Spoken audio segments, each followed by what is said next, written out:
The kamikaze drone from Iran, called the Shahed 136, with a Russian designated name Geranium-2. Now let us look at why is this a big deal. This Russian-caliber cruise missile costs around $1 million, while the American Tomahawk cruise missile cost about $2 million. Comparing with the Shahed 136, it is more or less a low-budget cruise missile with a reported price tag of just $10,000 to $20,000 dependent on variants, while the average price of cars here in America is around $40,000. When launched in swarms, these are a menace in this modern battlefield. But in this content, we will look at how this drone works, the moped engine behind it, and the basic step-by-step process of how this works. Again, this wouldn't be fair if the pros and cons are not analyzed and how they are being tackled. We will also look on how to counter the drones with old and new weapon systems. So let's get straight to the content.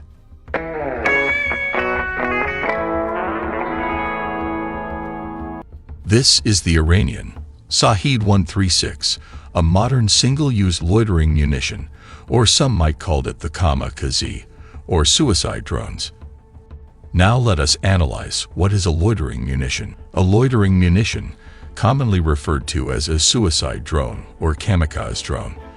Loitering munitions are cheap, rapid response time against hidden or covered targets that appear for short periods of time, without positioning high-value drones close to the target area. It has its advantage and disadvantages, which would be clarified throughout our content. Now let us look at the specification. The drone has a reported length of 3.56 meter with a wingspan of 2.59 meter. The drone has a delta wing configuration. Let's compare this to a person to understand its size. As you can see, this is pretty huge for a loitering or suicide drone. The Al-Shahed weighs around 220 kilograms, while its warhead could weight ranging from 5 to 35 kilograms. It all depends on the mission. All that weight is amazingly being powered by a Moto MD550. A 50 horsepower civilian engine, which makes it pretty slow. This is a small moped engine, or scooter engine sourced from China, at a cheap price. Let us look at how it sounds like.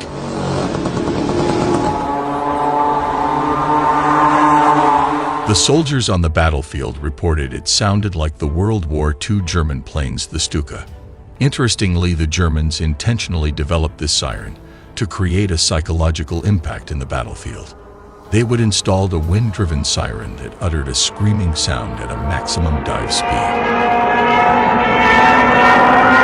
But instead of the German Stuka siren, in this modern battlefield you will be hearing a two-stroke moped buzzing in the air, which would be soaring through the sky. These are reported to be the flaps located just beside the two-stroke engine, and these are what are called the elevons, which function like the elevator of the plane. From what we know, the Al-Shahed drones are guided by GLONASS, or anti-radiation seeker, located in the middle of the fuselage. For those of you who are not familiar, what are anti-radiation seeker? It is a missile or drone that is designed to detect and home in on an enemy radio emission source to strike its target. Combining the delta wing configuration with the two-stroke engine will give the drone a range of 1,000 kilometers, while the reported cruising range is 2,500 kilometers. Now let us look at what is inside the belly of this drone. This is the ROTO, or rocket-assisted takeoff, which we will be explaining later in the content. Let us look at the basic step-by-step process of how this works. Step number 1.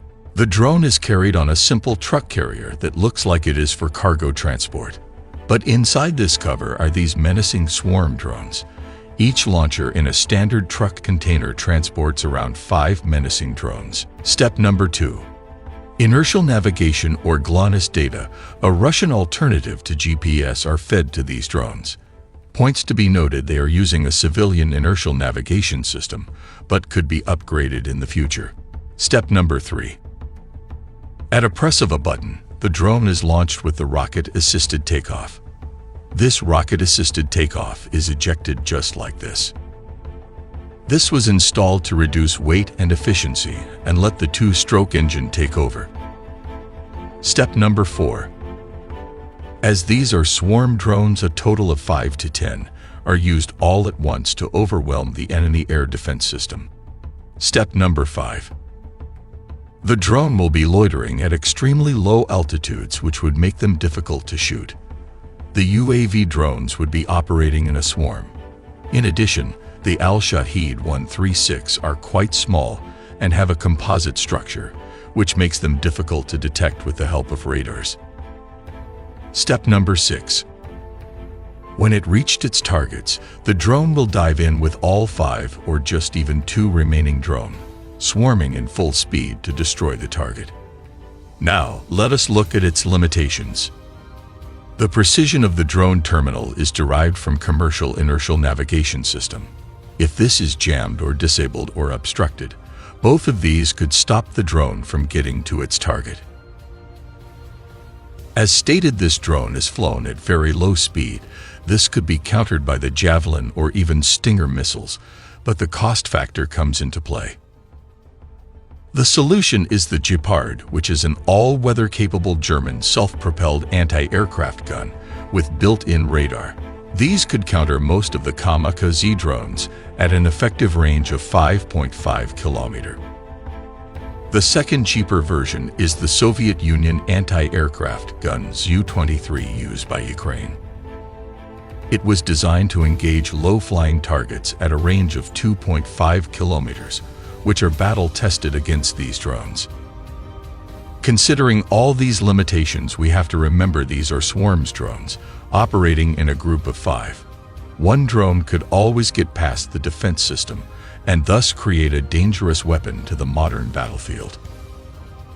At AI Tele, we produce basic engineering content regardless of countries or race. We love to know how stuff works. So smash the subscribe button to help us produce more content like these.